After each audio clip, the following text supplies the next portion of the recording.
मैं आप सबसे यही चीज कहना चाहती हूँ कि अगर आप हार्ड वर्क करोगे तो आपको उसका रिजल्ट जरूर मिलेगा। आपने एनसीईआरटी कितनी बार पढ़ी थी? ऑलमोस्ट 20-25 20 से 25 बार एनसीईआरटी उन्होंने पढ़ी थी। अगर नेगेटिव चीज सोचो तो ये भी सोचो, अगर मेरा नंबर लगा तो मैं अपने ड्रीम कॉलेज गया तो, मतलब अगर आप नेगेटिव सोच सकते हो तो आप पॉजिटिव क्यों नहीं सोचो? क्या बात है, वो पहले सोचो। हेलो ऑल, कैसे हो आप लोग? आज हमारे साथ है एक बहुत ही इम्पोर्टेंट गेस्ट। वो है मेरी स्टूडेंट प्रेरणा खरसाड़े, जो आज एम्स रायपुर में है, सेकेंड ईयर में है। अभी उसकी एग्जाम्स हो गई है, तो एग्जाम्स होने के बाद वो वेकेशंस के लिए अपने होम टाउन आई है, औरंगाबाद संभाजी नगर। तो सोचा था थोड़ा सा इंटरेक्शन कर लूं प्रेरणा के साथ, तो इसलिए मैंने उसको इनवाइट किया है हमारे फिजिक्स फोरम साकार इंस्टीट्यूट के चैनल पे। तो प्रेरणा, सबसे पहले तो वेलकम। जैसे एक वीडियो मैंने ऑलरेडी बनाया था और प्रेरणा के कुछ वन शॉट वीडियोस भी है अपने चैनल पे। उसने पूरा बायोलॉजी के जो इंपॉर्टेंट चैप्टर्स है उसको वन शॉट में कवर किया है, उसकी लिंक मैंने डिस्क्रिप्शन में दे दी है। जरूर वो वीडियोस वन शॉट बाय प्रेरणा खरसाड़े देख लेना, ठीक है? तो प्रेरणा को एम्स रायपुर मिला था 2020 में, राइट? तो और उसमें फिजिक्स में उसको 175 मार्क्स थे, तो हमारे लिए बहुत बड़ी अचीवमेंट थी। तो प्रेरणा, कैसे रहे ये 2 साल? म्हणजे 2 वर्ष कसे गेले? हिंदी कैसे कर सकते हैं सर? ये 2 साल बहुत ही अच्छे थे, मतलब जो मेरा ड्रीम था वो पूरा हुआ, इसलिए मुझे बहुत ज्यादा अच्छा लगा। और मेरी सबसे जरूरी मेमोरी, मतलब जो मैं फर्स्ट गई एम्स में, तो वहाँ का वो जो कॉलेज देखा, वो जो रिस्पेक्ट जो हमें मिली वहाँ जाके। एम्स में जो जाता है तो मुझे लगता है पूरे इंडिया डॉक्टर्स, ठीक है, उसमें भी एम्स का डॉक्टर तो एक जो रिस्पेक्ट होती है वो शायद एक्सपीरियंस की इन्होंने, हमको तो नहीं पता, बट वो एक्सपीरियंस कैसा था? जब वो बिल्डिंग देखी ना सर, तो ऐसा लगा कि हाँ, जिस चीज के लिए हम इतने दिन से कर रहे थे वो ड्रीम एक्चुअली पूरा हुआ होता है। तो वो फीलिंग ही बहुत अलग थी, मतलब it's like out of the world. मतलब जो मेहनत हम लेते हैं वो वर्थ है, तो बोलते हैं ना हम कि मेहनत करो, कि वो जब फल मिलता है ना तो वो खुशी का ठिकाना नहीं रहता। तो वैसा ही शायद प्रेरणा के साथ हुआ होगा। जो बिल्डिंग, जो कैंपस एम्स का, मैं जब भी बात करता हूँ महेश से, वो एम्स नागपुर में, तो बताता है कि कैंपस इतना ह्यूज होता है सर कि वो बस मजा आ जाता है काम करने के लिए, पढ़ाई करने के लिए। और बाकी और क्या एक्सपीरियंसेस थे आपके?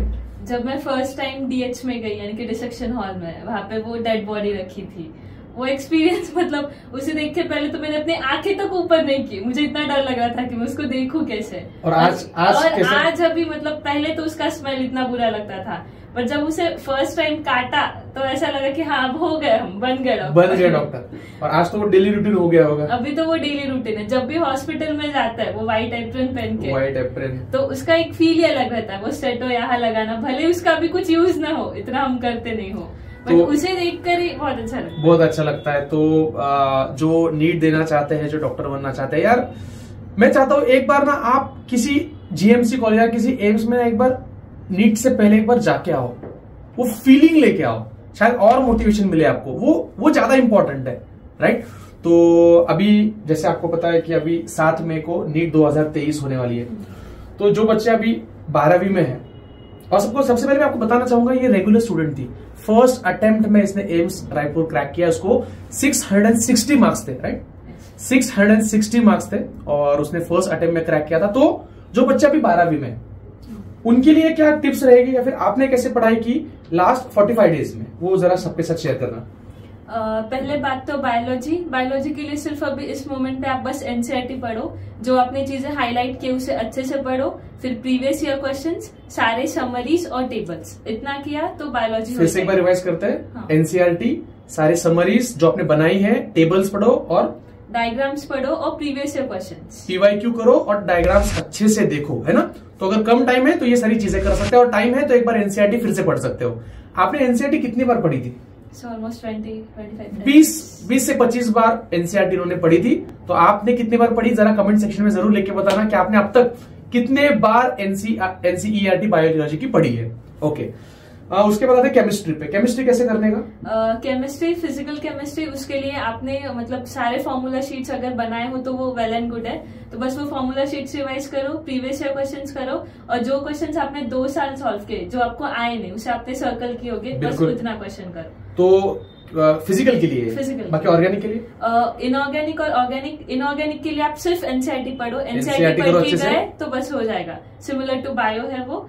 और ऑर्गेनिक केमिस्ट्री, ऑर्गेनिक के लिए 12th स्टैंडर्ड की ऑर्गेनिक के लिए एनसीईआरटी सफिशिएंट है, वो पढ़ो, उसके इंटेक्स क्वेश्चंस ध्यान से सॉल्व करके जाओ। इंटेक्स क्वेश्चन करना है, इंटेक्स क्वेश्चंस, और जो इंटरमीडिएट रहते हैं नेम रिएक्शंस के वो भी पूछ सकते हैं। और जो ऑर्गेनिक केमिस्ट्री 11th स्टैंडर्ड की उसके लिए एक्स्ट्रा कवरेज लगेगा, तो जो आपको क्लासेस में पढ़ा है बस वो एक बार वही अच्छे से कर सकते हो। तो फिजिकल के लिए आपको फॉर्मूला शीट्स, आपके PYQ, और आपने और क्या बोला था, जो क्वेश्चंस, हाँ 2 साल में आपने जो क्वेश्चन हाईलाइट करके रखे हैं, तो फिजिकल के लिए वो कर सकते हो। इनऑर्गेनिक के लिए NCERT से बाहर जाओ मत, और इनऑर्गेनिक के लिए, और ऑर्गेनिक के लिए वही NCERT काफी है। और आपके टीचर्स ने जो आपको बताया, देखो प्रेरणा का कितना फोकस है उस चीज पे, टीचर्स ने जो बताया है उस चीज को अच्छे से मेमोराइज करो, है ना, बात करो टीचर से, बहुत इंपॉर्टेंट है। और सबसे इंपॉर्टेंट, प्रेरणा ने फिजिक्स में 175 मार्क्स लिए थे, तो प्रेरणा सर बताना फिजिक्स में क्या करना चाहिए। फिजिक्स में ये लास्ट 45 डेज से पहले आप डेली डिसाइड करो, आप 3 से 4 चैप्टर्स करोगे, जितना भी 3 से 4 चैप्टर्स रोज। और वो करने से पहले 15 मिनट्स आप यही करो, फॉर्मूला शीट देखो, जो भी क्लास में सॉल्व किए वो क्वेश्चन एक बार फिर से करो, क्योंकि कभी कभी वो क्वेश्चन भी आ सकता है, जैसे मेरे साथ हुआ था, क्वेश्चन आया था। 15 मिनट सॉल्विंग से पहले फॉर्मूला पढ़ लो, बुक्स में क्या लिखा है आपने वो पढ़ लो, शायद उसमें से डायरेक्ट क्वेश्चन आ सके। और वो होने के बाद जो 2 ईयर में हाईलाइट किए वो क्वेश्चंस PYQ। ओके, जो क्वेश्चंस आपने हाईलाइट करके रखे, कितना इंपॉर्टेंट है देखो, इसको बोलते हैं 2 साल की मेहनत की। 2 साल में हम हर एग्जाम में जो वीकली पेपर्स होते हैं उसमें जो क्वेश्चन हाईलाइट करके रखते हैं वो फिर से ही करने हैं आपको, और जो हाईलाइट करके रखे वो पॉइंट्स पढ़ने हैं। और ये आपका डेली का शेड्यूल, मतलब 3 से 4 चैप्टर आपने डेली किए। अब नेक्स्ट दिन रिवाइज करने के पहले जो 3 चैप्टर कल किए थे उसके एक बार फॉर्मूला शीट फिर से देखो। अच्छा, और फिर हर संडे के दिन जितने चैप्टर्स फिजिक्स कंप्लीट हुए उतने फिर से देखो। मतलब रिवीजन जो कर रहे हैं उसको भी रिवीजन दो, उसको भी रिवीजन, मतलब 1 हफ्ता रिवीजन किया, बट क्या रिवीजन किया उसका फिर से संडे को रिवीजन करो, या 2-3 दिन में क्या किया रिवीजन, उस रिवीजन का फिर से रिवीजन करो। मतलब एक लेयर पे दूसरी लेयर, दूसरी लेयर पे तीसरी लेयर, शायद यही फंडा है नीट को क्रैक करने का। और मेंटल स्टेट कैसे आपने बैलेंस करा, क्योंकि प्रेशर तो होता है, आप टॉपर हो, एवरेज हो या बिलो एवरेज हो, प्रेशर तो सबको होता है, वो कैसे हैंडल किया।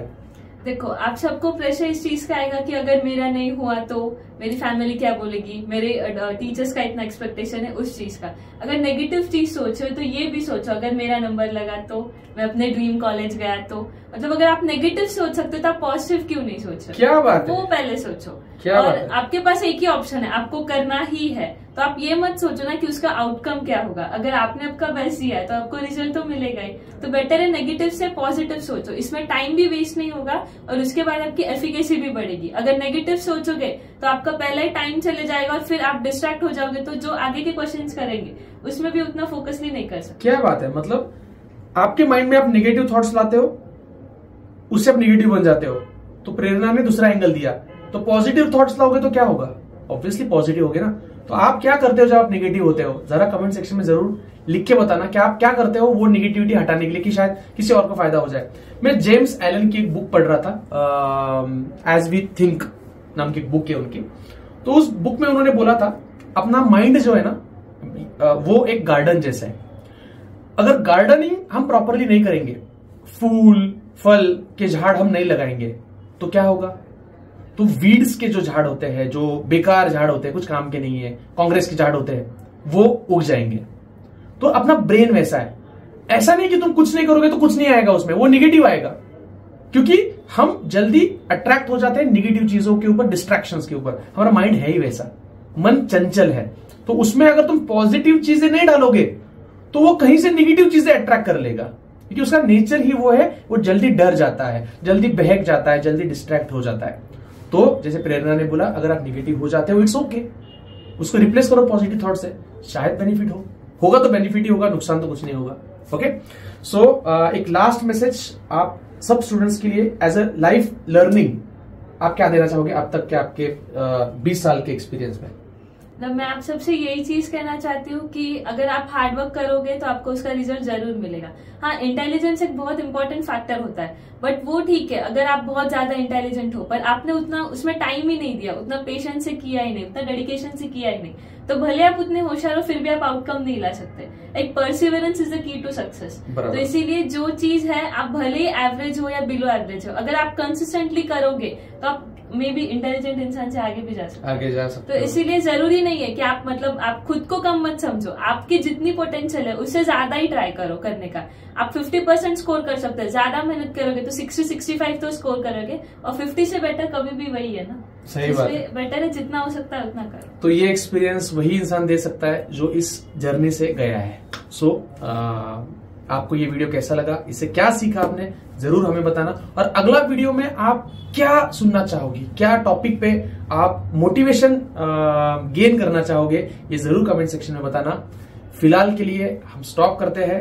ये है प्रेरणा खरसाड़े, मैं हूं अभिजीत पेशकर और आप देख रहे हो साकार PCMB powered by Physics Forum and Chauhan Chemistry. All the best for your preparation. See you soon. Bye.